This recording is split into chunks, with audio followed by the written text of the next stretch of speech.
I'm your boy, GeekGhostGamerTop on the microphone, and today we have to talk about something that is absolutely not juicy, and not in a good way. Marvel Tōkon Fighting Souls is officially blocked in 132 countries, and the community is not having it. And worse, on Steam. We're talking major regions where you simply can't sign up for a PSN account, effectively locking millions of players out of the hype. Is this a system glitch? A strategic misfire? Or is Sony trying to force their infrastructure on us again? This could be the worst possible time for the game's momentum, and we need to look at the facts before this game's momentum hits a brick wall. Let's talk about it. But fam, if that wasn't enough, this isn't just one or two regions. We're talking 132 countries. Worse, on Steam. We're talking Afghanistan, Albania, Jamaica, Trinidad and Tobago. Hell, even the Bahamas. Marvel Tōkon is blocked almost every country. If you want to see the full list of the blocked countries, I'll link the article from EventHubs.com in the video description. If you look at the latest reports from the heavy hitters like IGN and EventHubs, and even on the social media streets, we, the FGC, are voicing a very mixed bag on this news. And fam, the pattern is undeniable. It's almost identical to the disaster we saw with Helldivers 2. Players are trying to pull up the store page, and it's just gone. Blocked. I mean fam, we're talking about a game that's en route to a massive 2 weeks of pure Marvel Tōkon madness. We've seen this game go from the teaser trailer that came out about 2 years ago. We saw heavy hitters in Arc System Works designs.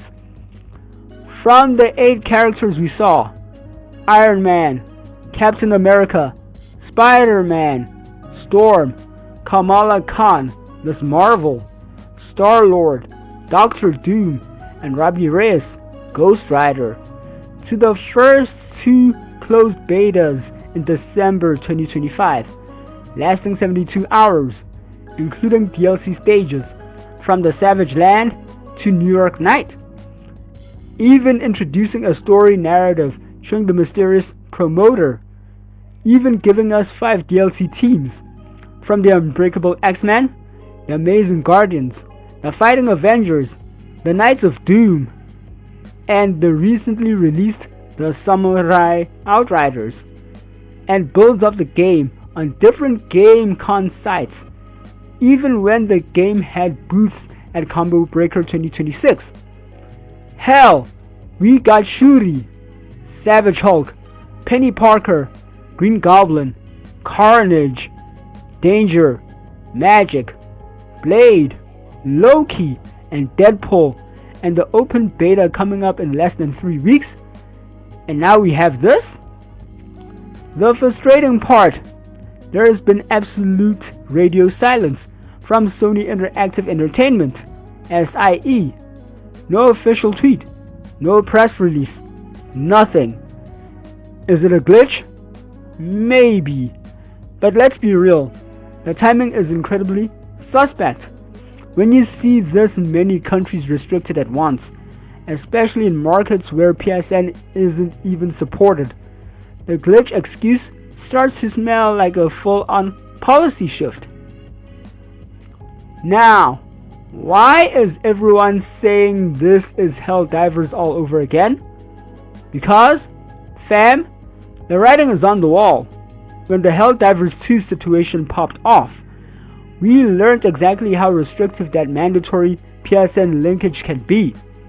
If you live in a country where Sony hasn't officially launched PSN services, you're basically a second-class citizen in their eyes.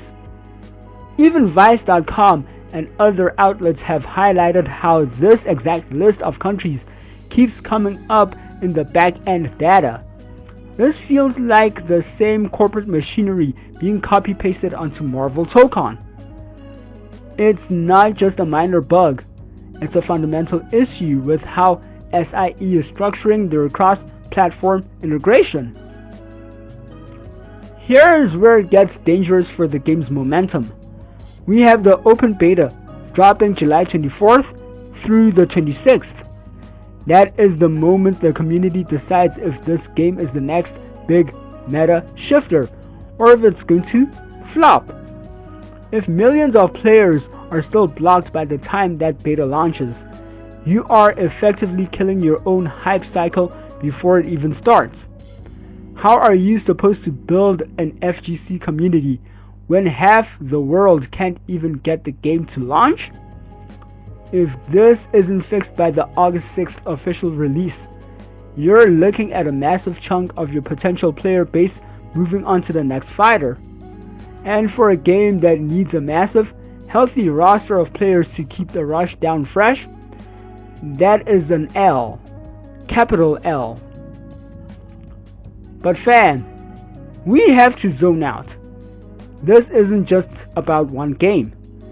This feels like part of the same corporate vision that's facing massive backlash right now regarding Sony's plan to end physical disc production by 2028. It's all about control. They want you in the ecosystem, they want your data, and they want to dictate where and how you play, even if it means cutting off massive swaths of the global gaming audience. It's an interesting and honestly pretty disappointing decision to double down on this level of account-based restriction when the community is already pushing back on the loss of physical media. They're creating a culture where owning a game is becoming a privilege, not a standard. This is a developing situation, and you know your boy GeekGhostGamerTop is going to keep his ear to the ground. If SIE drops a statement, you best believe I'm going to have the breakdown right here. But for now, I want to hear from you, fam. Are you in one of these blocked regions? Is this enough to make you cancel your pre-order? Or are you just hoping for a hotfix before the beta? Let me know your thoughts down in the comments below. And fam, subscribe, like, and share, and let's have a conversation on this ongoing situation and what could it mean for the future of Marvel Tōkon. I've been your boy, GeekGhostGamerTop on the microphone. Thank you so much for watching. Hope this video has found you well, and go out and play some Marvel Tōkon. I'll see y'all in the next one. Danko!